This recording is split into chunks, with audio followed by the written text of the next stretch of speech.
தனிப்படை, அந்த படை, இந்த படை எதுவும் இருக்கக்கூடாது. அவசியம் ஏற்பட்டால் ஏதாவது பிடிக்கிறதுக்கு ஸ்பெஷல் டீம் போடலாம், மற்றபடி தனிப்படையெல்லாம் போடக்கூடாதுன்னு அவர் பேச. வாரண்ட் இல்லாமல் யாரையும் கூப்பிடக்கூடாது, நைட்டில் இது பண்ணக்கூடாது, வாரண்ட்லாம் கூடக்கூடாது.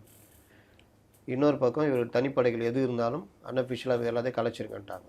ஆனால் இதுக்கு முன்னாடி சொல்ல வேண்டியது என்னென்னா, இந்த எஸ்பி தனிப்படை, டிஐஜி தனிப்படை, ஜிஎஸ்சி தனிப்படை, டிசி தனிப்படை, இந்த இவர்கள்லாம் பண்ணுற வேலை இருக்குது பார்த்தீங்களா, இவங்க நேரடியாக அதிகாரிகிட்ட பேசுவாங்கல்ல. அதனால் ஸ்டேஷனை இவங்க மதிக்கவே மாட்டாங்க. ஸ்டேஷன் லிமிட்டில் யாரையாவது தூக்கிட்டு போவாங்க, எதாவது பண்ணுவாங்க. இன்ஸ்பெக்டர் கூட கேட்க முடியாது, கேட்டால் அவன் டைரெக்டாக எஸ்பி ஸ்பெஷல் டீமு. அப்போ இந்த மாதிரி அதில் தான் அந்த மாதிரிலாம் நீ நடந்தது. செல்ஃபோனை வாங்கிறது, அதில் இருக்க ஆடியோ எடுத்து வெளியிடுறது எல்லாம் நடந்ததில்ல, எல்லாம் அது தான். அப்போ கட்டவிழ்த்து விடப்பட்டு எனக்கு என்னன்னு போனதை எவ்வளோ சந்தர்ப்பங்களில் முதல்வர் கண்டுக்கவே இல்லை. அவரது தான் காவல்துறை.